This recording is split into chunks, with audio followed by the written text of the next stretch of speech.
الحمد لله رب العالمين والصلاة والسلام على نبينا محمد وعلى آله وصحبه أجمعين أما بعد فقد قال الله تعالى في محكم تنزيله أعوذ بالله من الشيطان الرجيم بسم الله الرحمن الرحيم إنما كان قول المؤمنين إذا دعوا إلى الله ورسوله ليحكم بينهم أن يقولوا سمعنا وأطعنا وأولئك هم المفلحون جناب صدر علماء کرام ও আমার কালিমা দরদি ভাই সকল এবং আমার মা ও বোনেরা বেটিরা, সর্বপ্রথমে প্রশংসা গুণগান সেই মহান আল্লাহ তাআলার জন্য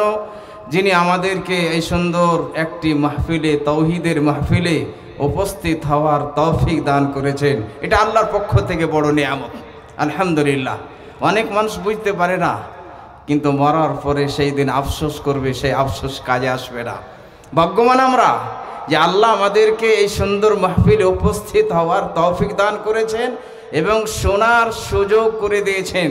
তার জন্য অনুরোধ করব, একটু এগিয়ে এসেন, আমার সাথে সামনে আসেন। কোরআন হাদিসের কথা, মজার কথা শুনবেন, পিছনে থাকবেন।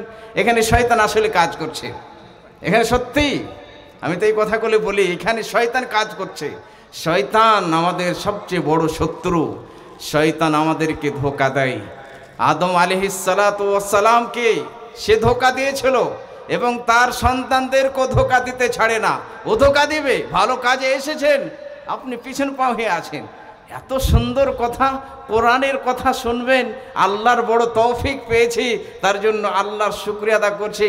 আমার শরীর সেরকম ভালো নেই, তবু একটা তখন ধীরে ধীরে আবেগে চলে আসি, সুন্নতের ভালোবাসাতে চলে আসি, কোরআনের ভালোবাসাতে চলে আসি। তো আলহামদুলিল্লাহ, আল্লাহর পক্ষ থেকে সুযোগ পেয়েছি আমরা। তারপর অসংখ্য দরুদ ও সালাম নাজিল হোক আমাদের শেষ নবী দয়ার নবী মুহাম্মদ সাল্লাল্লাহু আলাইহি সাল্লামের উপর। আল্লাহুম্মা সাল্লি ওয়া সাল্লিম ওয়া বারিক আলাইহি। মাননীয় মুসলিম সমাজ, আজকে আমার বক্তব্য যে বিষয়টা আছে খুবই চমৎকার। আল্লাহর কাছে আমি দোয়া করছি, আল্লাহ আমাকে তৌফিক দাও যাতে করে আমি আমার ভাইদের সামনে, আমার বাবাজিদের সামনে, আমার মা খালা বোন বেটিদের সামনে আমার বক্তব্যকে ফুটিয়ে উঠাতে পারি। আমার বক্তব্য সেখান থেকে একটা ছোট্ট কিস্সা দিয়ে শুরু করি। কেউ একজন বলেছিলেন এই ভারতবর্ষে যে কিয়ামতের দিন এমন আসবে একটা সময়, কিয়ামতের দিন এমন একটা সময় আসবে, ওই কথাটা আমাকে সত্য লেগেছে। যখন আমি বাতাবরণ মাহৌলকে, মুসলমানদেরকে, অবস্থা মুসলমানদেরকে যখন আমি দেখতে যাই, তখন এই জিনিসটা তখন ভাবতে শুরু করি যে সত্যি উনি ভালো কথা বলেছেন। উনি বলছেন যে আমরা ভারতে এই কারণে মার খাচ্ছি যে আমরা মুসলমান বলে যেখানে সেখানে মার হচ্ছে। কি কারণে? নাম মুসলমান কিন্তু নামাজ পড়ে না, নাম মুসলমান সূরা ফাতিহা জানে না কিন্তু মার খাচ্ছে। নাম মুসলমান, সে মসজিদ চিনে না কিন্তু ভারতবর্ষে সে মার খাচ্ছে। এবং কিয়ামতের দিন এমন দিন আসবে, সেই দিনও মার খাবে। আল্লাহ বলবে তুমি মুসলমান ছেড়ে দাও। তাহলে আজকে আমি যে বিষয় নিয়ে এসেছি, যে নবী সাল্লাল্লাহু আলাইহি সাল্লামের যুগে যে মুসলমানেরা ছিলেন তাদের অবস্থা কেমন ছিল, আর বর্তমানে মুসলমানদের অবস্থা কেমন। অন্য শব্দ আমরা বলতে পারি যে নবী সাল্লাল্লাহু আলাইহি সাল্লামের যুগে খাঁটি মুসলমান কেমন ছিলেন, আর আজকে মুসলমান আমরা কেমন, একটু আমরা তাকাই ধীরে ধীরে। এবং নিজের জীবনের পার্থক্য, তাদের জীবনের পার্থক্য আপনাকে বুঝতে হবে, ভাবতে হবে, খাঁটি মুসলমান হতে হবে। উর্দুতে একটা শের আছে, दो रंगी छोड़ करके एक रंगी हो जा, सरासर मौम हो या संग हो जा। দু রঙের হয়ে যে কাজ হবে না, এক রঙের হতে হবে। এক রঙের হতে হবে, তাহলে লাভ আছে। এক রঙের হতে হবে। নবী সাল্লাল্লাহু আলাইহি সাল্লামের যুগে যিনারা ছিলেন উত্তম জামানার মানুষ, তারা ছিলেন উত্তম। নবী সাল্লাল্লাহু আলাইহি সাল্লামের যুগে তারা ছিলেন, নবী সাল্লাল্লাহু আলাইহি সাল্লামের তারা ছাত্র ছিলেন। আল্লাহ তাআলা তাদের প্রশংসা করেছেন, নবী সাল্লাল্লাহু আলাইহি সাল্লাম তাদের প্রশংসা করেছেন। তারা খাঁটি মুসলমান ছিলেন এবং আল্লাহ তাআলা কোরআন মাজিদের ভিতরে বলেছেন যে তারা তোমাদের জন্য আদর্শ, তারাই হচ্ছে মাপকাঠি। যারা ওনারা যা কাজ করেছেন যদি তোমরা করো তাহলে তোমরা হেদায়েত প্রাপ্ত, হেদায়েত পেয়ে গেলে। কোরআনে আল্লাহ বলছে তাহলে শুধু নামের মুসলমান হয়ে গিয়ে থেকে যাব, বরঞ্চ কতগুলো মুসলমান সে নামাজ পড়ছে কিন্তু শিরকের পথেও চলছে, সে নামাজও পড়ছে, সে মাজারে গিয়ে হাত তুলে সন্তানও চাইছে, সে রোজাও রাখছে, সেখানে যখন তার বাড়িতে সন্তান আসেনি, আল্লাহর পরীক্ষা, সে কিন্তু সেই সন্তান চাইতে যাইছে অন্যের কাছে। এই জায়গাতে আমরা দেখব তাদের জীবন কেমন ছিল। খাঁটে মুসলমান তারা ছিলেন। যতক্ষণ পর্যন্ত আপনি খাঁটে মুসলমান না হবেন দুনিয়া তো সুখ পাবেন না, মরার পরও সুখ পাবেন না। ইসলামের একটা মজা আছে, স্বাদ আছে। নাম্বার এক এক করে আমরা শোনার চেষ্টা করব, আপনারা বুঝার চেষ্টা করবেন যে আল্লাহ আমাদেরকে বিষয়টাকে বুঝার তৌফিক দিও। চমৎকার সুন্দর বিষয়। খাঁটি মুসলমান যেনারা ছিলেন তাদের কিছু গুণাবলী নিয়ে আসছি এবং আমরা নিজের জীবনটাকে তাকাই দেখি, তাদের এক এক করে গুণাবলী আমি নিয়ে আসছি। যে খাঁটি মুসলমান নবী সাল্লাল্লাহু আলাইহি সাল্লামের যুগে যেনারা মুসলমান ছিলেন তাদের এক নম্বর গুণ ছিল, এক নম্বর গুণাবলী ছিল যে আল্লাহ তাআলার সাথে তাদের গভীর সম্পর্ক ছিল। আল্লাহ তাআলার সাথে তাদের গভীর সম্পর্ক ছিল। বিপদে আপদে দুঃখে কষ্টের সমাতে শুধুমাত্র আল্লাহকে ডেকেছিলেন, আল্লাহর সামনে মাথা নত করেছিলেন, আল্লাহর কাছে চেয়েছিলেন। এটাই শিক্ষা তারা নবী সাল্লাল্লাহু আলাইহি ওয়াসাল্লাম, উত্তম নবী মুহাম্মদ সাল্লাল্লাহু আলাইহি সাল্লাম আমাদের জন্য যিনি আদর্শবান, যিনি আমাদের জন্য উত্তম আইডিয়াল নমুনা, নবী সাল্লাল্লাহু আলাইহি সাল্লাম তাদেরকে শিখিয়ে দিয়েছেন। যেমন তারা শিক্ষা পেয়েছিলেন তেমনই তারা আমল করেছিলেন, একটুকু পেছন পা হননি। তারা নেক ছিলেন, সলে ছিলেন, আগ্রহী ছিলেন, লালচি ছিলেন। নবী সাল্লাল্লাহু আলাইহি সাল্লামের সুন্নতকে সবচেয়ে বেশি ভালোবেসেছিলেন এবং খোরাফাত শিরক থেকে অনেক দূরে তারা ছিলেন। শিরক যখনই মাথা উঁচু করেছে তখনই ওই শিরকের মাথাকে ভেঙে চুরমার করে দিয়েছে। কিন্তু আজকের আমাদের সমাজ, নবী সাল্লাল্লাহু আলাইহি সাল্লাম তাদেরকে কি শিক্ষা দিয়েছিলেন? নবী সাল্লাল্লাহু আলাইহি সাল্লাম তাদেরকে শিক্ষা দিয়েছিলেন ইদা সাআলতা ফাসআলিল্লাহ ওয়া ইদা ইসতাআনতা ফাসতাইন বিল্লাহ। যখন তুমি চাইবে আল্লাহর কাছে চাইবে, যখন তুমি সাহায্য চাইবে আল্লাহর কাছে চাইবে। এই জায়গাতে আমরা ভাবি তো কোথায় আমরা যাই? কেউ অসুখ হয়ে গেছে, তাবিজ লটকাচ্ছে, হাতে তাবিজ বাঁধা আছে। হতে পারে আমাদের এই মাহফিল কিছু লোক আছে তাবিজ। আপনাকে জিজ্ঞাসা করি, আপনি আপনার বিবেককে জিজ্ঞাসা করেন যে আপনি সত্যিকারী, আমরা মুসলমান সবাই সবচেয়ে বেশি আমরা সারা জাহানের বাদশা আল্লাহকে ভালোবাসি। আল্লাহর ভালোবাসার পরে সবচেয়ে বেশি আমরা ভালোবাসি শেষ নবী। কথাটা বারবার এই কারণে বলছি, কিছু এরকম ভণ্ড মানুষ আছে তারা বলছে যে আমরাও নবী, নওয়াজুবিল্লাহ। তারা নবী দাবি করছে আর কিছু যুবক তাদের সাথে। আমাদের নবী সাল্লাল্লাহু শেষ নবী, আমাদের নবী সাল্লাল্লাহু আলাইহি সাল্লামের পরে আর কোনো নবী আসবে না। আমাদের ছোট্ট ছোট ছেলেরাও জানে, শিশুরাও জানে। সরাসরি তারা বলে তুমি মিথ্যা কথা বলছো, যারা এই কথা বলবে তারা কাফের, ইসলাম থেকে বেরিয়ে যাবে, ইসলাম থেকে তারা সরে যাবে, ইসলামের মধ্যে থাকতে পারে না। আমাদের শেষ নবী মুহাম্মদ সাল্লাল্লাহু আলাইহি সাল্লাম এত দয়ার নবী মুহাম্মদ সাল্লাল্লাহু আলাইহি সাল্লাম, কথাটা কেমনভাবে আমি বুঝাবো? যখন হাদিস কোরআন পড়বেন এত সমুদ্র মজার জিনিস। নবী সাল্লাল্লাহু আলাইহি সাল্লাম আমাদেরকে সবচেয়ে বেশি ভালোবেসেছেন, সবচেয়ে বেশি ভালোবেসেছেন। আমাদের ভালোবাসার কারণে নবী সাল্লাল্লাহু আলাইহি সাল্লাম কোনো সাথে বেকুল হয়ে যেতেন, চিন্তিত হতেন, এমন হয়ে যেতেন যে আমাদের নিজের উম্মতের চিন্তার কারণে, নিজের উম্মতের তাদাব্বুর গৌর ফিকির কারণে এরকম মনে হতো যে নিজের জানকে শেষ করে দেবেন, নিজের জানকে হালকান করে দেবেন। এই কথা আমি নিজের পক্ষ থেকে বলি না। কোরআন মাজিদের মধ্যে আল্লাহ তাআলা সূরা কাহফে বলছেন ফালাআল্লাকা বাকিউন নাফসাকা আলা আথারিহিম ইন লাম ইউমিনু বিহাদাল হাদিস আসাফা। এই নবী মুহাম্মদ সাল্লাল্লাহু আলাইহি সাল্লাম মনে হচ্ছে যেন যে তুমি নিজের জানকে এদের পশ্চাতে শেষ করে দিবে, হালকান করে দেবে। কি কারণে? এরা টর্চার করছে, দুঃখ দিচ্ছে, কষ্ট দিচ্ছে না, এই কারণে নয়। শুধুমাত্র এই কারণে, এই চিন্তা ভাবনা নিয়ে যদি এরা এই কোরআনের প্রতি বিশ্বাস স্থাপন না করে, এই কোরআনের ওপর ঈমান না নিয়ে আসে, এই কোরআনকে নিজের জীবনে বাস্তবায়ন না করে, এই কোরআনকে নিজের গলার মালা না বানায়, এদের কি গতি হবে মরার পর, কি হাসর হবে, এই চিন্তা ভাবনা। এই নবী সাল্লাল্লাহু আলাইহি ওয়াসাল্লাম এত ভালোবেসেছেন তো কোনো জায়গাতে তো নবী সাল্লাল্লাহু আলাইহি ওয়াসাল্লাম বলেননি, কোনো জায়গাতে নবী সাল্লাল্লাহু আলাইহি ওয়াসাল্লাম থেকে প্রমাণ নাই যে নবী সাল্লাল্লাহু আলাইহি ওয়াসাল্লামের সাহাবারা, নবী সাল্লাল্লাহু আলাইহি ওয়াসাল্লামের বেটিগণ রাদিয়াল্লাহু আনহুম আজমাইন, তারা তো অসুখে পড়েছিলেন, তারা তো বিপদে পড়েছিলেন। কোনো জায়গাতে দেখতে পাওয়া যায় না যে নবী সাল্লাল্লাহু আলাইহি ওয়াসাল্লাম তাবিজ দিয়েছিলেন। নবী সাল্লাল্লাহু আলাইহি ওয়াসাল্লাম দেননি, আমরাও দেব না, আমরাও পড়ব না। বরঞ্চ নবী সাল্লাল্লাহু আলাইহি ওয়াসাল্লাম আমাদেরকে ছোট ছোট দোয়া শিখিয়ে দিয়েছেন। সূরা ফাতিহা, আউযু বিল্লাহি মিনাশ শাইতানির রাজিম, বিসমিল্লাহির রহমানির রহিম। সূরা ফাতিহা প্রত্যেক রোগের ঔষধ, প্রত্যেক রোগের ঔষধ, প্রত্যেক রোগের ঔষধ। এই সূরা ফাতিহা পড়েন, দাম করেন, 7 বার পড়েন, ইনশাআল্লাহ আল্লাহ তাআলা শিফা দেবে। কিন্তু আপনার অন্তরে যেন বিশ্বাস থাকে যে আল্লাহ, এই কালামের উপর আমার বিশ্বাস, এই কালামের ওষুধের উপর যতটা আমার বিশ্বাস নাই, তার চেয়ে বেশি আমার বিশ্বাস নবী সাল্লাল্লাহু আলাইহি ওয়াসাল্লামের এই কথার উপর। এই বিশ্বাস আপনার মধ্যে থাকতে হবে। নবী সাল্লাল্লাহু আলাইহি ওয়াসাল্লাম আরও শিক্ষা দিলেন যে যদি কোনো শরীরের কোনো জায়গাতে ব্যথা হয় তো সেই জায়গাতে হাত রেখে দাও, 3 বার বিসমিল্লাহ পড়ো, আর 7 বার আউযু বিইজ্জাতিল্লাহি ওয়া কুদরাতিহি মিন শাররি মা আজিদু ওয়া হাদির পড়ো, তোমাকে আল্লাহ শিফা দিয়ে। সেই মুসলিমের হাদিস। কিন্তু এই হাদিসগুলো ভুলে গেছি, এই ভালোবাসাগুলো ভুলে গেছি। কোন দিকে চলে গেছি? যেটা প্রমাণ নাই, যেটা নবী সাল্লাল্লাহু আলাইহি ওয়াসাল্লাম সাহাবাদেরকে শেখাননি।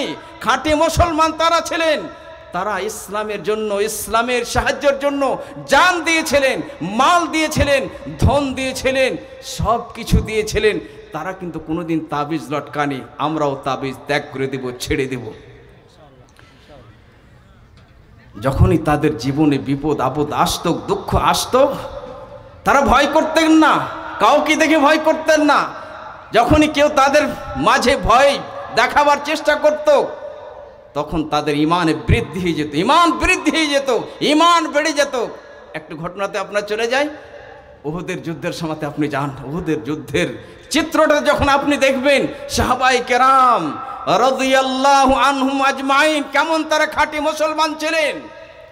উহুদের যুদ্ধের সময়তে 70-এর বেশি সাহাবায়ে কেরাম শহীদ হয়ে গেলেন একটু ভুলের কারণে। তারা সকলেই জান্নাতি। একটু ছোট্ট সুন্নতের নবী সাল্লাল্লাহু আলাইহি ওয়াসাল্লামের কথার বিরোধিতা হয়ে গিয়েছিল, তারা ইচ্ছাকৃতভাবে করেননি। তার মানে আমরা ইচ্ছাকৃতভাবে করছি, তারা ইচ্ছাকৃতভাবে করেননি, হয়ে গিয়েছিল। এই হয়ে যাওয়ার কারণে এই জিত হারে পরিণত হয়ে যায়। 70-এর বেশি সাহাবায়ে কেরাম শহীদ হয়ে গেছিলেন এবং অনেক সাহাবায়ে কেরাম আহত ছিলেন। কার হাত ছিল না, কার পা ছিল না, আর কিছু ছিল না। এইভাবে যুদ্ধতে মুসলমানদের হার হয়। যখন মুসলমানেরা হেরে যায়, পূর্ণ কিস্সাতে আমি যাচ্ছি না, তারপরে কাফেরেরা তারা তো নিজের বুতের নাম নিয়ে ওলহুবাল ওলহুয়া সব বলে তারা চলে গেল যে আমাদের জিত হয়ে গেছে। এবার তারা মক্কায় যেতে শুরু করলো। এবার নবী সাল্লাল্লাহু আলাইহি ওয়াসাল্লাম সাহাবায়ে কেরামদের দাফন সাফন করার পরে মদিনা গেলেন। মদিনা যাওয়ার পরে আবার নবী সাল্লাল্লাহু আলাইহি ওয়াসাল্লামের মাথাতে একটা চিন্তা এলো যে শত্রুরা হতে পারে রাস্তাতে গিয়ে তারা চিন্তা ভাবনা করবে, তারা পুনরায় হামলা করতে পারে, আক্রমণ করতে পারে। আর সত্যি এইভাবে তারা প্ল্যান বানাচ্ছে যে ভুল হয়ে গেল। কাফেরেরা, মক্কার কাফেররা যখন রাস্তাতে আসে তারা বলছে যা ভুল হয়ে গেল, আমাদের খুবই সুন্দর একটা সুযোগ ছিল। উহুদের লড়াইয়ের পরে আমাদেরকে সরাসরি মদিনাতে হামলা করতে হতো, আক্রমণ করতে হতো, তাহলে ইসলামের পওদা, ইসলামের বৃক্ষকে আমরা একদম শেষ করে দিতাম, একদম মুছে দিতাম। এই ভুল হয়ে গেছে। তারা পুনরায় চেষ্টা করছে, চলি। এদিকে খবর তারা পেল যে নবী সাল্লাল্লাহু আলাইহি ওয়াসাল্লাম সাহাবায়ে কেরামদেরকে নিয়ে চলে এসে যাবার। নবী সাল্লাল্লাহু আলাইহি ওয়াসাল্লাম এলান করে দিলেন, ঘোষণা করে দিলেন, যারা উহুদের ময়দানে জিহাদ করতে গিয়ে শরীক ছিলেন তারা এখন বেরিয়ে যাও। খুব কঠিন, আপনি বিপদে পড়ে আছেন, দুঃখতে পড়ে আছেন, কষ্টতে পড়ে আছেন, তারপরে যদি কেউ আপনাকে ডাকে যে বলুন আপনাকে আসতে হবে, আপনাকে এই মাহফিলে আসতে হবে, কাজ আছে, তখন আমি বাহানা করে দিই না যেতে পারো, মনটা ঠিক নাই। সাহাবায়ে কেরাম এই কথা বলেননি। তাদের পরিবারের মধ্যে হতে পারে 2 জন শহীদ হয়ে গেছিলেন, তাদের পরিবারের মধ্যে হতে পারে একজনের হাত ছিল না, পা ছিল না, কিন্তু যেমনই অর্ডার এসেছিল নবী সাল্লাল্লাহু আলাইহি ওয়াসাল্লামের পক্ষ থেকে তারা প্রস্তুত তৈয়ার ছিলেন, বেরিয়ে গেলেন। আল্লাহ, এই চিত্রটা কোরআনের মধ্যে এঁকেছেন আল্লাহ তাআলা। তারা এত খাঁটি মুসলমান ছিলেন। বেরিয়ে গেলেন এবং তাদের পক্ষ থেকে একটা আফওয়া উড়িয়ে দেওয়া হলো, একটা খবর রটিয়ে দেওয়া হলো যে তারা আবার বড় একটা লস্কর তৈরি করেছে মুসলমানদেরকে শেষ করার জন্য। তারা ভয় পাননি, তাদের ঈমান আরো বেড়ে গেছিল, ঈমানে বৃদ্ধি হয়েছিল, তাদের গভীর সম্পর্ক আল্লাহর সাথে ছিল। তারা খুশির সাথে বলে দিয়েছিল, নবী সাল্লাল্লাহু আলাইহি সাল্লাম বলে দিয়েছিলেন হাসবুনাল্লাহু ওয়া নি'মাল ওয়াকিল। আল্লাহু আকবার, বলেছিলেন হাসবুনাল্লাহু ওয়া নি'মাল ওয়াকিল, আল্লাহ আমাদের জন্য যথেষ্ট এবং উত্তম নেগেবান, হেফাজত করনে ওয়ালা। আল্লাহু আকবার, এই যে একটা শব্দ, আর আজকে আমরা ভয় পেয়ে যাই না না, এই কথাটা একটু বুঝতে হবে, আমাদেরকে গবেষণা করতে হবে, তাদাব্বুর করতে হবে। যার মালিক আল্লাহ, সারা জাহানের বাদশা আল্লাহ, বড় শক্তিশালী আল্লাহ, যে আল্লাহ তাআলা মুসা আলাইহিস সালামকে সমুদ্রের রাস্তা বানিয়ে দিয়েছিলেন, যে আল্লাহ তাআলা ইউনূস আলাইহিস সালামকে মাছের পেট থেকে বের করে দিয়েছিলেন, যে আল্লাহ তাআলা খলিলুল্লাহ ইব্রাহিম আলাইহিস সালামকে আগুন থেকে বাঁচিয়ে দিয়েছিলেন, আগুনকে আল্লাহর অর্ডার শুনতে হয়েছিল, ওই আল্লাহর আমরা ইবাদত করি, ভয় করব? ভূত পেরে তার এই মাজার ফাজারকে দেখে যদি নালি তাবিজ না লটকায় তো আমার ছেলে অসুখে পড়ে যাবে, ভয় লাগছে না? সাহাবায়ে কেরামরা এরকম কাজ করেনি, তারা বলে দিয়েছিলেন হাসবুনাল্লাহু ওয়া নি'মাল ওয়াকিল। আপনাকে বলতে হবে, আমাকে বলতে হবে যে আল্লাহ আমার জন্য উত্তম নেগেবান এবং যথেষ্ট আল্লাহ। এই সুন্দর একটি দোয়া আল্লাহ এত পছন্দ করেছে যে কোরআনে তুলে ধরেছেন, এবং এই দোয়াটা যারাই বিশ্বাসের সাথে, ইয়াকিনের সাথে, দুঃখের সময়তে, কষ্টের সময়তে এই দোয়াটা পড়বে, আল্লাহ তাদেরকে পরিত্রাণ দিবে, নাজাত দিবে। যারাই পড়েছে এই দোয়া, খলিলুল্লাহ ইব্রাহিম আলাইহিস সালাম পড়েছিলেন যখন তার বাবা, তার কওমের মানুষেরা, একাই খলিলুল্লাহ ইব্রাহিম আলাইহিস সালাম ছিলেন, আগুনে নিক্ষেপ করে দেওয়া হলো। মনে মনে ভাবেন তো, আপনি নিজের গ্রামের একাই আছেন, সমস্ত গ্রামের মানুষ ফয়সালা করে দিয়েছে যে একে বাড়ি থেকে বিতাড়িত করে দেওয়া হবে, একে শেষ করে দেবে জান থেকে। আপনার কেমন ভয় আসবে?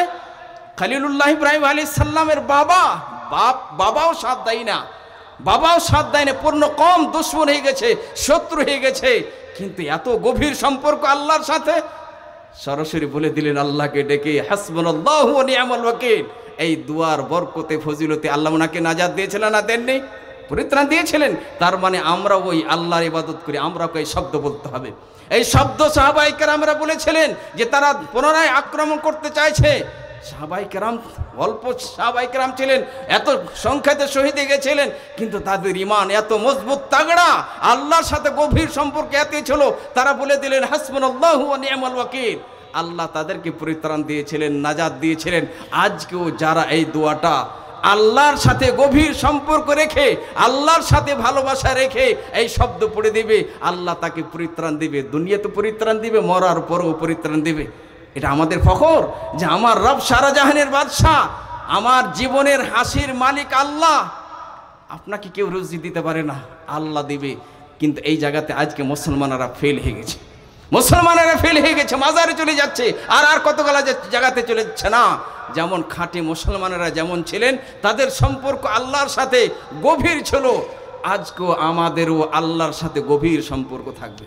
কতগুলো বাবা ভাবে, মায়েরা ভাবে যে আমার 10টা সন্তান আছে, 5টা সন্তান আছে, আমার কিসের অভাব?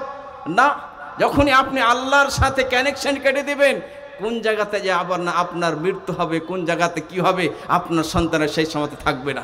কিন্তু এমন এক ব্যক্তি আছে, কেউ নাই, ছেলে মেয়ে কেউ নাই, কিন্তু সেই ব্যক্তি আল্লাহর সাথে গভীর সম্পর্ক রাখে, আল্লাহ তাআলা কোনো বান্দার দ্বারা তার হেফাজত করে দেয়। করে কি করে না? করে। তার মানে আল্লাহর সাথে তাদের গভীর সম্পর্ক ছিল, আমাদেরকেও আল্লাহর সাথে গভীর সম্পর্ক রাখতে হবে। তা আল্লাহ কোরআন মাজিদের মধ্যে সূরা জুমারের মধ্যে বলছেন আলাইসাল্লাহু বিকাফিন আবদা। আল্লাহ কি নিজের বান্দার জন্য যথেষ্ট নয়? যথেষ্ট আল্লাহ তাআলা। তার জন্য আমাদেরকে আল্লাহর সাথে গভীর সম্পর্ক রাখতে হবে। নাম্বার 2, নবী সাল্লাল্লাহু আলাইহি সাল্লামের যুগে যে খাঁটি মুসলমানেরা ছিলেন, যাদের নাম হচ্ছে সাহাবায়ে কেরাম রাদিয়াল্লাহু আনহুম আজমাইন, তারা সকলেই জান্নাতি। তারা ইবাদতে স্বাদ পেতেন, মজা পেতেন, তৃপ্তি পেতেন। ইবাদত করতে গিয়ে, নামাজ পড়তে গিয়ে, সওম রাখতে গিয়ে, সালাত আদা করতে গিয়ে, এমনকি আল্লাহর পথে জান দিতে গিয়েও তারা স্বাদ পেতেন, মজা পেতেন, তৃপ্তি পেতেন। আজকে আমরা পাই না। নামাজ পড়তে যাই, ছিটপিট ছিটপিট করে কখন নামাজ শেষ হবে, কখন মাহফিল শেষ হবে, কখন। এই যে আল্লাহর ভালোবাসা, আল্লাহর ভালোবাসা যতক্ষণ পর্যন্ত বান্দার মধ্যে না আসবে, আপনি মনে মনে ভাবেন তো, যে মানুষকে আপনি সবচেয়ে বেশি ভালোবাসেন তার সাথে অনেকক্ষণ থাকতে চান, সারা রাত কেটে যায়, তখন মনে হয় যে 5টা মিনিট শেষ হয়েছে, মনে হয় আধ ঘন্টা শেষ হয়েছে। কিন্তু যখন বান্দা আল্লাহকে ভালোবাসে তো তার ইবাদতে তাকে মজা লাগে, স্বাদ লাগে। এই স্বাদটা প্রকৃতপক্ষে আসলে সাহাবায়ে কেরাম, নবী সাল্লাল্লাহু আলাইহি সাল্লামের যুগে যে সমস্ত মুসলমানেরা ছিলেন তারা এই স্বাদ পেয়েছিলেন। আল্লাহর পথে শহীদ হতে গিয়ে তাদেরকে মজা লেগেছিল। হারাম বিন মিলহান, একটা ঘটনা শুধু নিয়ে আসি। হারাম বিন মিলহান রাদিয়াল্লাহু তাআলা আনহু, আনাস বিন মালিক রাদিয়াল্লাহু তাআলা আনহুর মামু ছিলেন, উম্মু সুলাইম রাদিয়াল্লাহু তাআলা আনহার ভাই ছিলেন। উনি যখন আহত হয়ে গেলেন, জখমি হয়ে গেলেন, উনি যখন আহত হলেন তখন উনি ওই সময়তে যে জায়গাতে খুন এসেছিল, রক্ত এসেছিল, ওই জায়গাতে রক্তটা নিয়ে, ওই রক্তটা হাতে নিলেন, ফানাদাহু আলা ওয়াজহিহি ওয়া রাসিহি, এবং সেই রক্তটাকে নিয়ে মুখে এবং মাথাতে লাগিয়ে দিয়ে বললেন, ফুজতু ওয়া রাব্বিল কাবা, রব খানা কাবার রবের কসম আমি কামিয়াব হয়ে গেলাম, আমি সফল হয়ে গেলাম। উনি এই দুনিয়া ছেড়ে চলে যাচ্ছেন, তারপরে উনি বলছেন আমি সফল হয়ে গেলাম। আজকে আমাদের মধ্যে কিছু মানুষ আছে বিপদে পড়েছে, আপদে পড়েছে, কষ্টতে পড়েছে, কেন হলো, কেন আমার সাথে এরকম বিপদ আসবে? না, আপনাকে এই জায়গাতে রাজি হতে হবে। আল্লাহর ফয়সালাতে রাজি হওয়া এটা একটা বড় ইবাদত। রাদিনা বিকিসমাতিল জাব্বার, আল্লাহর ফয়সালাতে আমরা রাজি আছি। আল্লাহর ফয়সালাতে রাজি হওয়া এটা একটা বড় নিয়ামত। তারা আল্লাহর পথে জান দিতে গিয়েও তারা মজা পেয়েছিলেন, স্বাদ পেয়েছিলেন। আর এখান থেকে আরেকটা শিক্ষা পাওয়া গেল যে সাহাবারা রাদিয়াল্লাহু আনহু আজমাইন যখন তারা কসম খেতেন তো শুধুমাত্র আল্লাহর খেতেন। তার জন্য দেখেন এই হাদিসের মধ্যে রক্তটাকে চেহারাতে মাথাতে মাখিয়ে নিয়েছেন, ছিটা দিচ্ছেন আর বলছেন ফুজতু ওয়া রাব্বিল কাবা, খানা কাবার রবের কসম খেয়ে বলছি যে আমি কামিয়াব হয়ে গেলাম। তারা সকলেই আল্লাহর কসম খেতেন। আর আজকে আমরা কার কসম খাই? মায়ের কসম, বোনের কসম। দিল্লিতে বোনের কসম বলে। আবার কতগুলো মায়ের আছে ছেলের মাথাতে হাত রেখে বলছে আমার ছেলের মাথাতে হাত রেখে কসম খাচ্ছি না, চলবে না কসম খা। এই আল্লাহ ছাড়া অপরের কসম খা, অন্য কোনো জিনিসের কসম খাওয়া, এটা হচ্ছে শিরক, এটা হচ্ছে শিরক, এটা ছোট শিরক। আবার যেমন আকীদা রাখবে, বিশ্বাস রাখবে, ধীরে ধীরে এটা বড় শিরক হতে পারে। কিন্তু শিরক আমরা কি জিনিস বুঝি না। শিরক যদিও ছোট শিরক হয়, ছোট যদি শিরক হয় ইসলাম থেকে বেরিয়ে যায় না, তার বড় বড় বড় গুনাহ থেকেও এটা বড়, বড় জেনা থেকেও বড়। জেনা, কেউ যদি জেনাতে লিপ্ত হয়ে যায়, মায়ের সাথে জেনাতে লিপ্ত হয়, সবাই তাকে আমরা ঘৃণা চোখে দেখি, এই ছেলেটা ভালো নয়, নোংরা ছেলে, বদমাশ ছেলে, শরীর ছেলে। কিন্তু আজকে আমাদের সমাজে অহরহ সে কসম খাচ্ছে মায়ের কসম, নাউজুবিল্লাহ, সেটাকে গুনাহই ভাবে না। এটা মায়ের সাথে জেনা করতে গিয়ে যে পাপ পায় সে গুনাহগার হয়, তার চেয়ে বড় পাপ হচ্ছে আল্লাহ ছাড়া অপরের কসম খাওয়া। নবী সাল্লাল্লাহু আলাইহি ওয়াসাল্লাম স্বয়ং বলছেন, তিরমিজির হাদিস, আবু দাউদের হাদিস, নবী সাল্লাল্লাহু আলাইহি ওয়াসাল্লাম বললেন মান হালাফা বিগাইরিল্লাহি ফাকাদ কাফার আও আশরাক, যে ব্যক্তি আল্লাহ ছাড়া অপরের কসম খেলো সে যেন কুফর করলো কিংবা সে শিরক করলো। তাহলে সাবধান। সাহাবায়ে কেরাম তারা খাঁটি মুসলমান ছিলেন, তারা সকলে জান্নাতি ছিলেন, তাদের পথে আমাদেরকে চলতে হবে, তাহলে আমরা এই দুনিয়াতে সফল হব এবং মরার পরে আমরা সফল হব। তারা হচ্ছে সত্যের মাপকাঠি, তাদের পথে আমাদেরকে চলতে হবে। তার জন্য নবী সাল্লাল্লাহু আলাইহি ওয়াসাল্লাম বলেছেন সুন্দর একটি হাদিস, ফাআলাইকুম বিসুন্নতি ওয়া সুন্নাতিল খুলাফায়ে রাশিদিন আল মাহদিয়িন, যে আমার সুন্নতকে তোমরা আঁকড়ে ধরো এবং আমার পরে খোলাফায়ে রাশিদিন আবু বকর সিদ্দিক রাদিয়াল্লাহু তাআলা আনহু, উমর বিন খাত্তাব রাদিয়াল্লাহু তাআলা আনহু, ওসমান রাদিয়াল্লাহু তাআলা আনহু, আলী রাদিয়াল্লাহু তাআলা আনহু, এদের সুন্নতকে আঁকড়ে ধরো। এত সুন্দরভাবে নবী সাল্লাল্লাহু বুঝিয়ে দিলেন, কেন নবী সাল্লাল্লাহু আমাদেরকে সবচেয়ে বেশি ভালোবেসেছেন। নবী সাল্লাল্লাহু আলাইহি সাল্লাম আমাদেরকে বুঝিয়ে দিলেন আদ্দু আলাইহা বিন নামাজিজ, এই দাঁড়ের মাড়ের দাঁতে আঁকড়ে ধরো। কোনো জিনিসকে যদি মাড়ের দাঁতে আপনি ধরেন, ওই জিনিসটা আপনি যদি টেনে ফেলেন তো ওই কাগজটা বা কাপড়টা ছেড়ে যাবে, ছেড়ে যেতে পারে, আটকে থেকে যাবে। তার জন্য সুন্দর উদাহরণ দিলেন যে মাড়ের ভেতরকার দাঁতে আঁকড়ে ধরো সুন্নতকে, এই সুন্নতকে ছাড়া যাবে না। যখনই সুন্নতকে ছেড়ে দেবে তারা নাকাম হবে, এই দুনিয়াতে সফল হতে পারে না।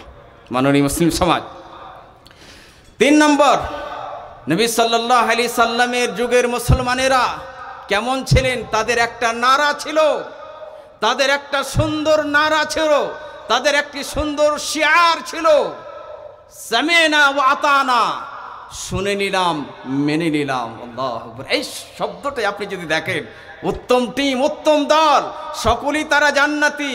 এই উত্তম টিমকে যখন আপনি ভালোবাসবেন, এই ভালোবাসার চোখে আপনি দেখবেন, আপনি শুনবেন, যখনই আপনি শুনবেন আপনার বিবেকে বলবে না আমাকে এই পথে চলতে হবে। তাদের সুন্দর নারা ছিল সামিনা ওয়া আতানা, শুনে নিলাম মেনে নিলাম। আর আজকে আমরা শুনে নিলাম বের করে ফেলে দিলাম। ওলামায়ে কেরাম কত বলছেন সুদ হারাম, কিন্তু আজকে ঘরে ঘরে সুদ, খুবই কম বাড়ি আছে সুদ থেকে পবিত্র পাক। গ্রুপ লোন ঢুকে গেছে, এমন হচ্ছে যে আর সুদকে গুনাহ ভাবে না তারা, আর সুদকে তারা গুনাহ ভাবে না। কোরআন মাজিদের মধ্যে শিরকের ব্যাপারে সবচেয়ে বেশি কঠোর আল্লাহ তাআলা, শিরকের ব্যাপারে কঠিনভাবে আল্লাহ তাআলা নিষেধ করেছেন। কিন্তু শিরকের পরে বড় গুনাহের মধ্যে যে কঠোরতা অবলম্বন করেছেন আল্লাহ তাআলা, এই সুদের ব্যাপারে আল্লাহ কোরআন মাজিদের মধ্যে বললেন, ফাইল্লাম তাফআলু ফাআদানু বিহারবিন মিনাল্লাহি ওয়া রাসূলিহি, যদি তারা জানার পরেও সুদ হারাম জানার পর যদি ত্যাগ না করে, তোমরা এলান করে দাও আল্লাহ এবং তার রাসূল সাল্লাল্লাহু আলাইহি সাল্লামের সাথে যুদ্ধের। আল্লাহ এবং তার রাসূলের সাথে কেউ যদি যুদ্ধ করে পারবে? পারবে? বাংলাদেশ যদি আমেরিকার সাথে যুদ্ধের এলান করে দেয় পারবে? সবাই বলে পাগল আছে, পাগল আছে। আল্লাহ বড় শক্তিশালী, সেই আল্লাহর সাথে যুদ্ধের এলান করে দাও, তার মানে মহাপাপ, বড় পাপ সুদ। কিন্তু আজকে আমরা সুদকে সুদ ভাবিনি, গুনাহ আর ভাবিনি। তো তাদের নারা ছিল, শিয়ার ছিল সামিনা ওয়া আতানা, শুনে নিলাম মেনে নিলাম। এবার কিছু উদাহরণ যাতে করে আমাদের ঈমান তাগড়া হয়, মজবুত হয়, তাদের পথে আমরা চলতে পারি। আবু তালহা রাদিয়াল্লাহু তাআলা যোগ্য সাহাবী, যখন কোরআন মাজিদের মধ্যে একটি আয়াত অবতীর্ণ হলো, লান তানালুল বিররা হাত্তা তুনফিকু মিম্মা তুহিব্বুন, লান তানালুল বিররা হাত্তা তুনফিকু মিম্মা তুহিব্বুন, তোমরা কোনো সভাতে নেকি পেতে পারো না অতক্ষণ পর্যন্ত যতক্ষণ পর্যন্ত তোমরা নিজের প্রিয় মালকে, ভালোবাসার মালকে আল্লাহর পথে খরচ না করে দিবে। আজকে আমরা দেখি যে এই মালটা একটু নরমাল আছে, এই গমটা আছে একটু মাটি ঝুটি লেগে আছে, এই গমটা দিয়ে দাও মাদ্রাসাতে, এই ধানটা একটু ঠিকঠাক নাই মাদ্রাসাতে দিয়ে দাও, এই খাবারটা অত ভালো নেই ইমাম সাহেবকে দিয়ে দাও, করি কেউ করি না। না, আল্লাহ বলছেন তোমার প্রিয় খাবার, তোমার প্রিয় জিনিস যতক্ষণ পর্যন্ত আল্লাহর পথে তুমি দান না করবে নেকি পেতে পারো না। যখন এই আয়াত অবতীর্ণ হয়েছে, সাহাবায়ে কেরাম নবী সাল্লাল্লাহু আলাইহি সাল্লামের যুগে যিনারা মুসলমান ছিলেন, খাঁটি মুসলমান ছিলেন, তারা আরবি ভাষাকে বুঝতেন, তারা নবী সাল্লাল্লাহু আলাইহি সাল্লামকে সবচেয়ে বেশি ভালোবাসতেন, তারা আল্লাহকে সবচেয়ে বেশি ভালোবাসতেন। যেমনই আয়াত অবতীর্ণ হয়েছে, লান তানালুল বিররা হাত্তা তুনফিকু মিম্মা তুহিব্বুন, আবু তালহা রাদিয়াল্লাহু তাআলা ছুটে চলে এসেছেন নবী সাল্লাল্লাহু আলাইহি সাল্লামের দরবারে, যে নবী সাল্লাল্লাহু আলাইহি সাল্লাম এই আয়াতকে আমি বুঝতে পেরেছি, জানতে পেরেছি, আমার প্রিয় মাল যদি আমি আল্লাহর পথে খরচ না করি আমি নেকি পেতে পারি না। তা আমি এমন এক সাহাবী, এমন ব্যক্তি যে আমার অনেক খেজুরের বাগান আছে, অনেক খেজুর বাগানের মধ্যে প্রিয় বাগান হচ্ছে, প্রিয় বাগান ভালোবাসার বাগান হচ্ছে বাইরুহা বাগান। এই বাইরুহা বাগানকে আমি আল্লাহর পথে দান করে দিলাম, আপনি যেখানে চান সেটাকে খরচ করে দিন। আল্লাহু আকবার। এত তাদের মধ্যে স্পিরিট যে শুনে নিলাম মেনে নিলাম, যেমনই শুনলেন তার উপর আমল, সঙ্গে সঙ্গে অতি তাড়াতাড়ি তারা এরকম খাঁটি মুসলমান ছিলেন। আরেকটা ঘটনা শুনেন, আবু তালহা রাদিয়াল্লাহু তাআলা আনহু, তখন মদ হারাম হয়নি। আবু তালহা, সেই বুখারীর হাদিস, এর আগে বললাম সেটাও সেই বুখারীর হাদিস। আবু তালহা রাদিয়াল্লাহু তাআলা আনহুর বাড়িতে আনাস বিন মালিক রাদিয়াল্লাহু তাআলা আনহু বলছেন, আনাস বিন মালিক রাদিয়াল্লাহু কে ছিলেন আজকে আমরা জানি না। আনাস বিন মালিক রাদিয়াল্লাহু তাআলা আনহু নবী সাল্লাল্লাহু আলাইহি সাল্লামের 10 বছর খিদমত করেছিলেন। তো যারা নবী সাল্লাল্লাহু আলাইহি সাল্লামকে ভালোবেসেছেন, যারা নবী সাল্লাল্লাহু আলাইহি সাল্লামের খিদমত করেছেন, যারা নবী সাল্লাল্লাহু আলাইহি সাল্লামকে বাঁচাতে গিয়ে নিজের জান দিয়েছিলেন, তাদেরকে আমরা ভালোবাসি এবং তাদের ব্যাপারে আমরা জানতে চাই। শুধু আই লাভ মোহাম্মদ বললে হবে না, শুধু লিখে দিয়ে ফেসবুক এইভাবে আজকে বলছে আমার নবী সাল্লাল্লাহু আলাইহি ওয়াসাল্লাম ভালোবাসি না। আপনাকে জানতে হবে আনাস বিন মালিক রাদিয়াল্লাহু তাআলা আনহু কে ছিলেন। উনি 10 বছর নবী সাল্লাল্লাহু আলাইহি সাল্লামের খিদমত করেছিলেন। ওনার মা উম্মু সুলাইম রাদিয়াল্লাহু তাআলা আনহু যখন দেখলেন যে নবী সাল্লাল্লাহু আলাইহি ওয়াসাল্লাম মদিনায় এলেন, তো নবী সাল্লাল্লাহু আলাইহি সাল্লামকে সবাই কিছু উপহার দেয়, গিফট দেয়। তো উম্মু সুলাইম রাদিয়াল্লাহু তাআলা আনহু বললেন যে আমার কাছে তো কিছু গিফট না, কি দেব আমি নবী সাল্লাল্লাহু আলাইহি সাল্লামকে। তো উনি ভাবলেন যে আমার ছোট্ট সন্তান আনাস, এই আনাস আছে, আমি এই আনাসকে নবী সাল্লাল্লাহু আলাইহি সাল্লাম কাছে নিয়ে যাব। আর হাত ধরে নিয়ে গেলেন, বললেন নবী সাল্লাল্লাহু আলাইহি সাল্লাম এই আমার আনাস সন্তান আপনার খিদমত করে আমার সন্তান জন্য দোয়া করে দিন। আল্লাহু আকবার। তাহলে আমাদেরকে নবী সাল্লাল্লাহু আলাইহি সাল্লামের সুন্নতের হেফাজত করতে এটা উপহার। এই উপহার যদি আমরা দিয়ে থাকি, এই মাহফিলকে বাঁচাতে হবে। আহলে হাদিস সবচেয়ে বড় নিয়ামত, কোরআনের সঠিক ব্যাখ্যা, এটাকে বাঁচাতে হবে, তাওহীদকে বাঁচাতে হবে। আনাস বিন মালিক রাদিয়াল্লাহু তাআলা আনহু বলছেন যে আমি আবু তালহা রাদিয়াল্লাহু তাআলা আনহুর বাড়িতে মদ পরিবেশন করছি, মদ পান করাচ্ছি, সবাই বসে আছেন। আবু তালহা রাদিয়াল্লাহু তাআলা আনহু সেই জায়গায় উপস্থিত আছেন, উবাই বিন কাব রাদিয়াল্লাহু তাআলা আনহু সেখানে উপস্থিত আছেন, আর অন্যান্য সাহাবায়ে কেরাম উপস্থিত আছেন। আমি মদ পরিবেশন করছি, এই মুহূর্তে একটি নেদা, একটি ধ্বনি ভেসে আসছে, ইন্নামাল খামরু কাদ হুররিমাত। একটা ধ্বনি ভেসে আসছে কানে, ইন্নামাল খামরু কাদ হুররিমাত, কে মদ হারাম করে দেওয়া হয়েছে। যেমন এই ধ্বনিটা কানে ভেসে এসেছে, আবু তালহা রাদিয়াল্লাহু তাআলা আনহু আনাস রাদিয়াল্লাহু তাআলা আনহুকে বলছেন, ইয়া আনাস কুম ফাহারিকহা ফাহারাকতুহা, এই আনাস দাঁড়াও, এই মটকাগুলো, হাঁড়িগুলো, মদের মটকাগুলো, হাঁড়িগুলো তোমরা উল্টে দাও। উনি বলছেন যে আমি যেমনই, সে আমাকে অর্ডার দিলেন, হুকুম দিলেন, ফাহারাকতুহা, আমি মটকাগুলো, হাঁড়িগুলো থেকে মদগুলো বহিয়ে দিলাম। মদিনার গলিতে বন্যা চলে এসেছিল। এই জায়গাতে একটু গবেষণা করেন, চিন্তা করেন যে সাহাবায়ে কেরাম রাদিয়াল্লাহু আনহু আজমাইন, নবী সাল্লাল্লাহু আলাইহি সাল্লামের যুগে মুসলমানেরা যখন এই খবর পেলেন, এই সংবাদ পেলেন, একটুকু চিন্তা করলেন, একটু খবরটা তাহকিক করিত, একটু গবেষণা করিত, কে জানে কোথা থেকে খবরটা এসেছে, কে জানি ভুলে আছে নাকি, কোনো যাতে মিস্টেক আছে নাকি, মনে হয় খবরটা ভালোভাবে আসেনি, একটু জানি না। যেমনই বলা, যেমনই শব্দ কানে ভেসে এসেছে, গিলাস হাতে ছিল, হাত থেকে গিলাস নেমে যায়, মুখের কাছে চলে গেছে, মুখ থেকে নামিয়ে দেন, কেবল আবার মুখে নিয়ে নিয়েছিল, মুখ থেকে সেই মদ বের করে দিয়েছিল। আজকে মুসলমানদের অবস্থা যখন দেখে, আজকে তাম্বাকু খাইনি, আজকে মুসলমান সে নামাজ পড়ে, সে রোজা রাখে, বিড়ি বাঁধে, বিড়ি পান করে, আর সেটা বলে মাকরু। নওজুবিল্লাহ, কে বললো আপনাকে মাকরু? এটা তো সবচেয়ে বড় গুনাহ যে হারাম জিনিসকে আপনি আবার মাকরু বলছেন। হারাম হারাম, কুল্লু মুসকিরিন হারামুন ফাকালিলুহু ওয়া কাসীরুহু। প্রত্যেক নেশা, যাতে নেশা আছে, চাহে কম হোক চাহে বেশি হোক, সেটা হচ্ছে হারাম। মুসলমান, খাঁটি মুসলমানের নিশানি হচ্ছে, আলামত হচ্ছে, যেমনই সে জানতে পারবে যে এটা হারাম, তখনই ত্যাগ করে দেবে, সাথে সাথে ত্যাগ করে দেবে। যেমন খাঁটি মুসলমানেরা যেমনই ধ্বনি পেয়েছিলেন, যেমনই শব্দ পেয়েছিলেন, তারা সাথে সাথে ত্যাগ করে দিয়েছেন, ছেড়ে দিয়েছিলেন। আরও আমরা শুনি, যাতে করে আমাদের ইমানে বৃদ্ধি হয়, ইমান তাগড়া হয়। মাকিল ইবনে ইয়াসার রাদিয়াল্লাহু তাআলা আনহু, যোগ্য সাহাবী, সহিহ বুখারীর হাদিস। মাকিল ইবনে ইয়াসার রাদিয়াল্লাহু তাআলা আনহু, ওনার বোনের বিয়ে হয়েছে। বোনের বিয়ের হওয়ার পরে, যার সাথে বিয়ে হয়েছে তার মানে তার ভগ্নিপদ, কিছু গণ্ডগোল হয়েছে, স্বাভাবিক হয়ে স্বামী স্ত্রীর সাথে কিছু হয়, উনি তালাক দিয়ে দিলেন। তালাক দেওয়ার পরে যখন ইদ্যত পালন করলো 3 মাস, মোটামুটি 3 মাস ইদ্যত পূর্ণ করার পরে আবার মাকিল ইবনে ইয়াসার রাদিয়াল্লাহু তাআলা আনহু, সাবেক ভগ্নিপতি, মানে আগকার ভগ্নিপতি, ইদ্যত পূর্ণ করার পরে আবার পুনরায় পেগাম দিচ্ছে যে আমি তোমার বোনের সাথে আমি জীবনযাপন করব, সংসার করব, আমি বিয়ে করব। যখন তার বাড়িতে এসে পেগাম নিয়ে, পুরুষ ভাইরা গায়রাতমন্দ হয়, তার মধ্যে একটা রাগ হয়েছে, যে আমি তোমার সাথে, এই শব্দ ব্যবহার করছেন যে আমি আমার বোনের তোমার সাথে বিয়ে দিলাম, আমার বোনকে তোমার জন্য বিছানা বানিয়ে দিলাম, তোমার কত ইজ্জত করলাম, কত সম্মান করলাম, তোমার কত লক্ষ্য রাখলাম, এহতারাম করলাম, আর তুমি তালাক দিয়ে দিলে। তালাক দেওয়ার পরে এসেছো তুমি, তালাক দেওয়ার পরে তুমি এসেছো, লা ওয়াল্লাহি লা তাউদু ইলাইকা আবাদা। শব্দ দেখেন, বুঝে না?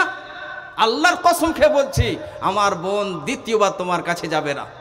আল্লাহ কোরআনে আয়াত অবতীর্ণ করে দিলেন, কোরআনে আয়াত অবতীর্ণ করে দিলেন। পূর্ণ আয়াতের দিকে আমি যাচ্ছি না, শেষ অংশটা শুধু বলছি, আল্লাহ কোরআনে আয়াত অবতীর্ণ করে দিলেন, অভিভাবককে আল্লাহ বলছেন ফালা তাদুলহুন, ওয়ালি অভিভাবককে আল্লাহ তাআলা বলছেন যে তাকে বাধা দিও না। সে ব্যক্তিও নেক, ভালো, ফ্রেন্ডলি ফাইট হয়ে যায় স্বামী স্ত্রীর সাথে, এবং তার বোনও চাইছে যে আমি পুনরায় আমার স্বামীর কাছে চলে যাব, নতুনভাবে বিয়ের বন্ধনে আমি বেঁধে যাব, নতুনভাবে বিয়ে পড়া হবে, সেও চাইছে। এরকম না যে বেনামাজি আছে, না দেওয়া চলবে না, সব কিছু ঠিক আছে, তারপরও একটা গায়রাত। উনি বলছেন না ওয়াল্লাহি লা তাউদু ইলাইকা আবাদা, আল্লাহর কসম খেয়ে বলেন, তার মানে কত গায়রাত, কত রাগ হয়েছে যে না কখনো যাবে না, আর দ্বিতীয়বার তোমার সাথে আমার বোনের আর বিয়ে দেবো না। আয়াত যেমনই অবতীর্ণ হয়েছে ফালা তাদুলহুন, বাধা দিও না, যেমনই আয়াত অবতীর্ণ হয়ে যাচ্ছে সঙ্গে সঙ্গে সাথে সাথে সামিনা ওয়া আতানা, শুনে নিলাম মেনে নিলাম, সাথে সাথে মেনে নিচ্ছেন আর বলছে আল-আন আফআলু ইয়া রাসূলুল্লাহ সাল্লাল্লাহু আলাইহি সাল্লাম, এখন করে দেবে এই আল্লাহর রাসূল সাল্লাল্লাহু আলাইহি সাল্লাম। তারপরে বিয়ে দিচ্ছেন। খাঁটি মুসলমানদের নারা ছিল সামিনা ওয়া আতানা, শুনে নিলাম মেনে নিলাম। এই আয়াত কোরআন মাজিদের মধ্যে মুমিনের শান, মুমিনের নিশানি, আলামত হচ্ছে কি, যেটা আমি প্রথমে কোরআনের তেলাওয়াত করেছিলাম, ওই আয়াতটাকে আমি একবার পড়ি, তারপরে আপনি দেখেন, ওই আয়াতকে নিয়ে গবেষণা করেন। ইন্নামা কানা কাওলাল মুমিনিনা ইযা দুউ ইলাল্লাহি ওয়া রাসূলিহি লিয়াহকুমা বাইনাহুম আন ইয়াকুলু সামিনা ওয়া আতানা উলাইকা হুমুল মুফলিহুন। মুমিনদের মুখে একটাই কথা থাকবে, একটাই নারা থাকবে, একটাই শব্দ থাকবে, একটাই শব্দ থাকবে যখন তাদেরকে আল্লাহ এবং তার রাসূল সাল্লাল্লাহু আলাইহি সাল্লামের দিকে আহ্বান করা হবে, ডাকা হবে, যাতে করে তাদের মধ্যে ফয়সালা হয়, ইনসাফ হয়। আন ইয়াকুলু সামিনা ওয়া আতানা, তারা একটাই শব্দ বলবে, শুনে নিলাম মেনে নিলাম।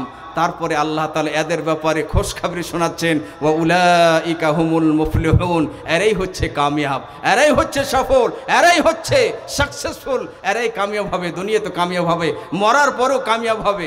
আরও কিছু আমরা ঘটনা দেখি। কিবলা যখন চেঞ্জ হয়ে যায়, আমাদের আসল কিবলা, প্রথম আমাদের কিবলা ছিল বাইতুল মাকদাস, কিবলা চেঞ্জ হয়ে যায়। কিবলা চেঞ্জ হওয়ার পরে, কিবলা চেঞ্জ হয়ে গেছে, কিন্তু তখন তো মোবাইলের জমানা ছিল না যে সব জায়গাতে তাড়াতাড়ি করে খবর পৌঁছে দিই। নবী সাল্লাল্লাহু আলাইহি সাল্লাম মসজিদে নববীতে নামাজ পড়লেন, সাহাবায়ে কেরাম জানতে পারলেন যে কিবলা চেঞ্জ হয়ে গেছে। এক সাহাবী রাদিয়াল্লাহু তাআলা আনহু এক রাস্তা দিয়ে চলে যাচ্ছে, যে তারা বাইতুল মাকদাসের দিকে মুখ করে কিবলা করে তারা নামাজ পড়ছেন। এক সাহাবী বলছেন যে আমাদের কিবলা চেঞ্জ হয়ে গেছে। তারা নামাজের অবস্থাতে আছেন, নামাজের অবস্থাতে তারা আছেন, যেমন এই ধ্বনি পৌঁছে যাওয়া, কানে যেমন এই শব্দটা ভেসে এসেছে, সঙ্গে সঙ্গে নামাজের অবস্থাতে তারা কিবলা চেঞ্জ করে দিয়ে খানা কাবার দিকে হয়ে যাচ্ছেন। তাদের ছিল এই শিয়ার, তাদের ছিল এই নারা সামিনা ওয়া আতানা, শুনে নিলাম মেনে নিলাম। তার মানে তারা হলো সফল, তারা কামিয়াব, তারা সকলেই জান্নাতি।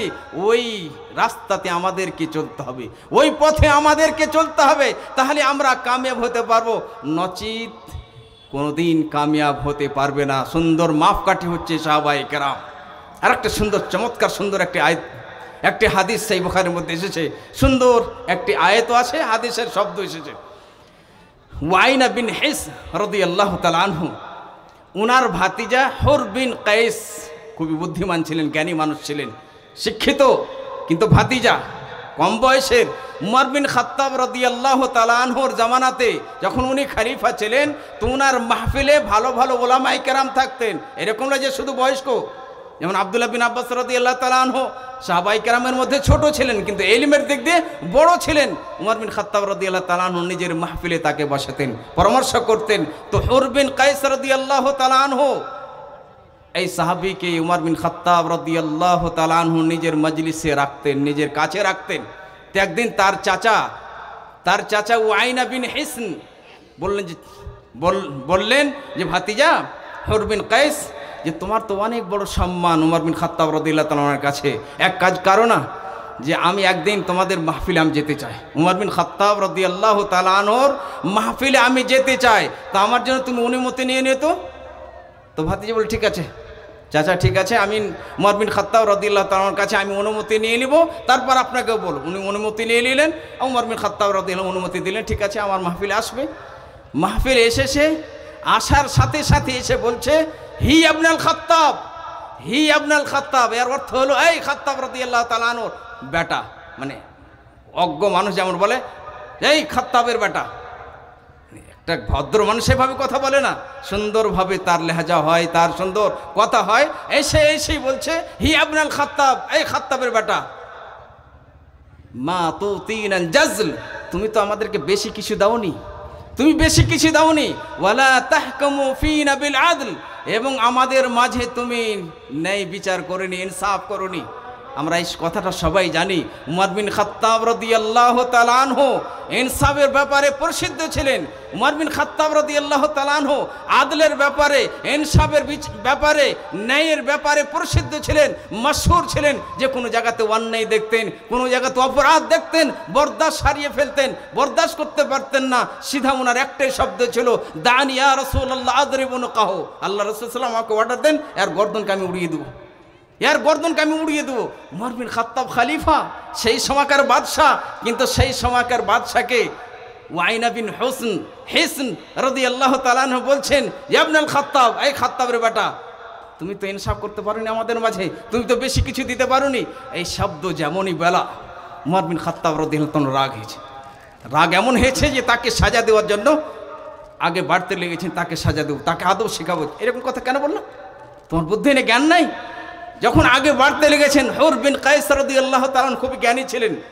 হুর বিন কায়েস রাদিয়াল্লাহু তাআলা আনহু চট করে একটি আয়াত পড়তে শুরু করেছেন আর বলছেন ইয়া আমিরাল মুমিনিন। আল্লাহু আকবার, দেখুন জ্ঞানী মানুষ কেমন শব্দ। সেই ব্যক্তি বলেছেন ইয়া ইবনুল খাত্তাব, খাত্তাবের বেটা। আর হুর বিন কায়েস রাদিয়াল্লাহু তাআলা আনহু বলছেন ইয়া আমিরাল মুমিনিন قد قال الله لنبيه صلى الله عليه وسلم خذ العفو وأمر بالعرف وأعرض عن الجاهلين। আল্লাহ তাআলা তার নবী মুহাম্মদ সাল্লাল্লাহু আলাইহি সাল্লামকে বলেছেন যে তোমরা ক্ষমাকে গ্রহণ করো, ক্ষমাকে গ্রহণ করো, ক্ষমা করে দাও। ওয়া আমর বিল উরফ, ভালোর আদেশ দাও। ওয়া আরিদ আনিল জাহিলিন, যারা অজ্ঞ মূর্খ তার কাছ থেকে মুখ ফিরিয়ে নাও। আল্লাহ নবী সাল্লাল্লাহু আলাইহি সাল্লামকে বলেছেন, আর নবী সাল্লাল্লাহু আলাইহি সাল্লাম আমাদের জন্য উত্তম আদর্শ।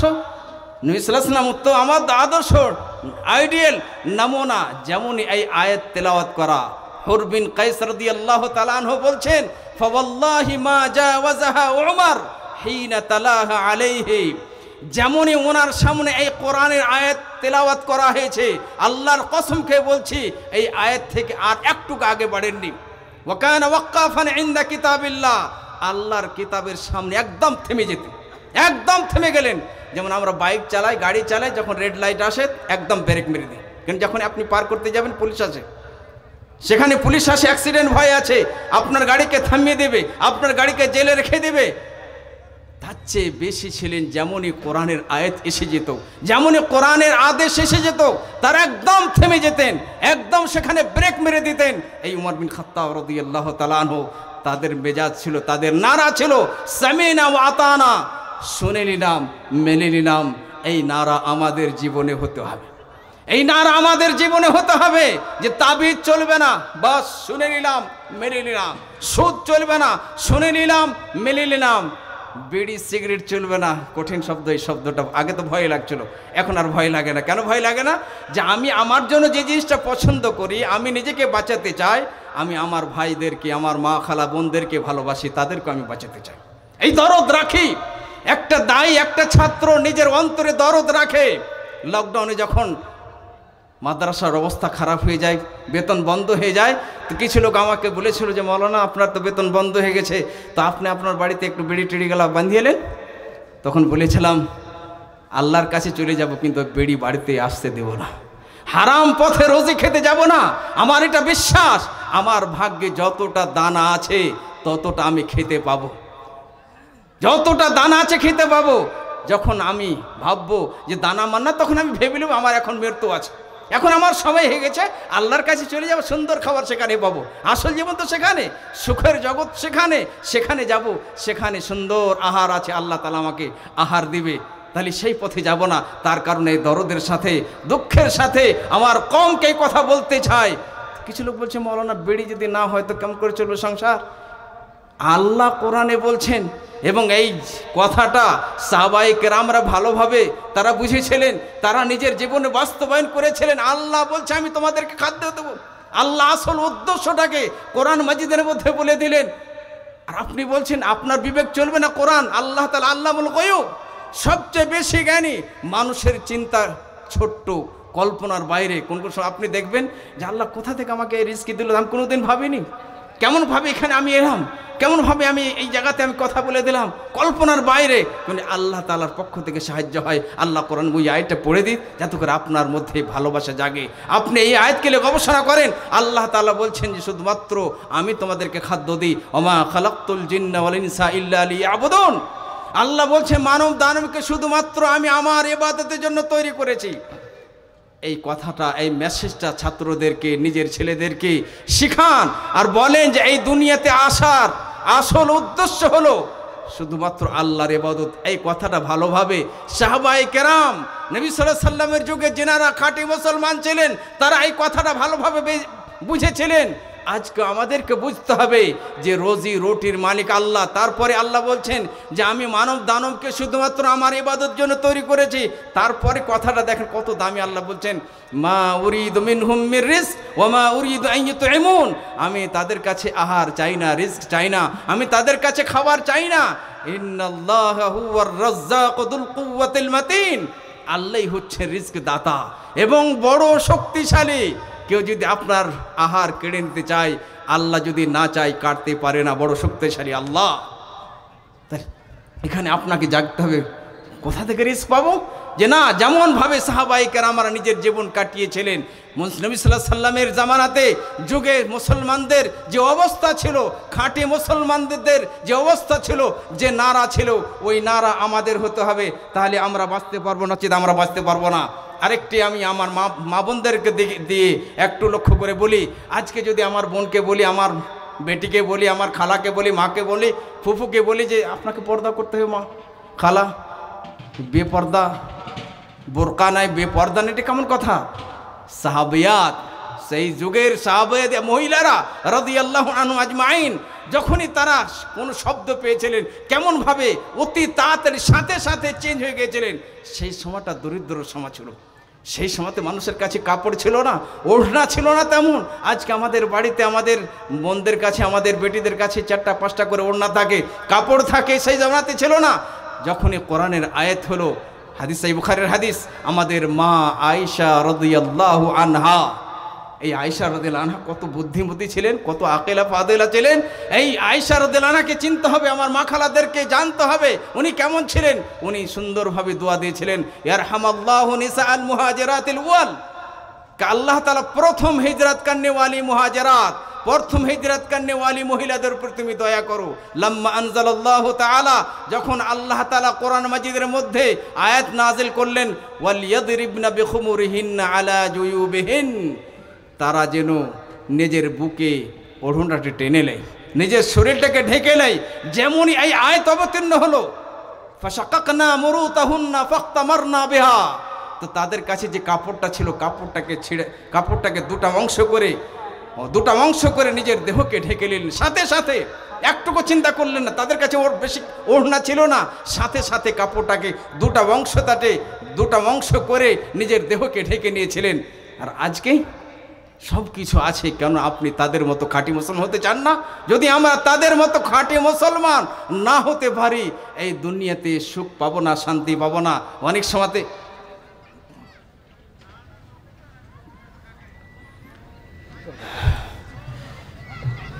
কতটা সময়, 2-4 মিনিট বাস।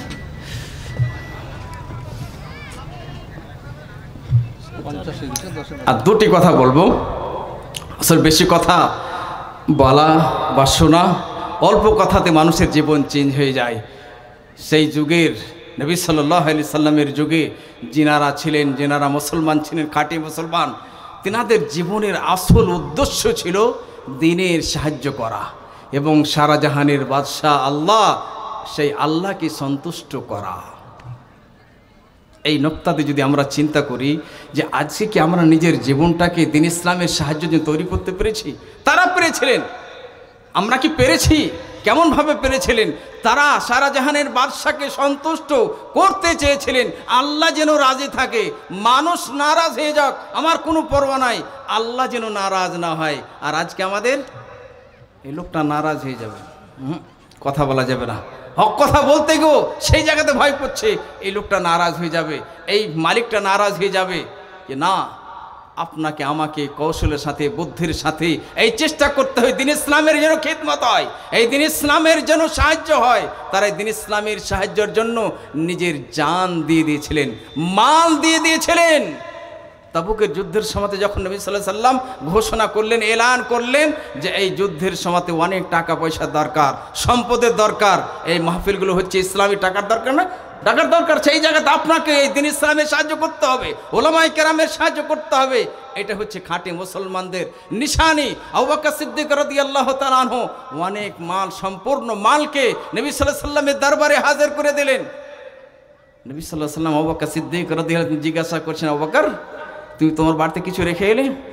বলে হ্যাঁ, আমার বাড়িতে আল্লাহ এবং তার রাসূল সাল্লাল্লাহু আলাইহি সাল্লামকে রেখে এলাম। আল্লাহু আকবার। এত তারা খাঁটি মুসলমান ছিলেন, আল্লাহর সন্তোষের জন্য কাজ করেছিলেন, দ্বীনের সাহায্যের জন্য কাজ করেছিলেন। তারপরে উমর বিন খাত্তাব রাদিয়াল্লাহু তাআলা আনহু অর্ধেক মাল বাড়িতে রেখে এসেছেন, অর্ধেক নবী সাল্লাল্লাহু আলাইহি সাল্লামের দরবারে হাজির করে দিয়েছেন।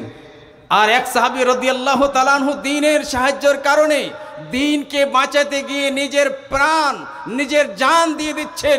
সেই বুখারীর হাদিস, জাবের রাদিয়াল্লাহু তাআলা আনহু সেই হাদিসের বর্ণনাকারী, সেই সাহাবী রাদিয়াল্লাহু তাআলা আনহু নবী সাল্লাল্লাহু আলাইহি সাল্লামের কাছে দরবারে এসে জিজ্ঞাসা করেন, আর আইত নবী সাল্লাল্লাহু আমাকে একটু বলেন, ইন কুতিলতু ফাআইনা আনা, আমি যদি আল্লাহর পথে লড়তে লড়তে শহীদ হয়ে যাই, আমার স্থান কোথায় হবে, আমি কোথায় যাব?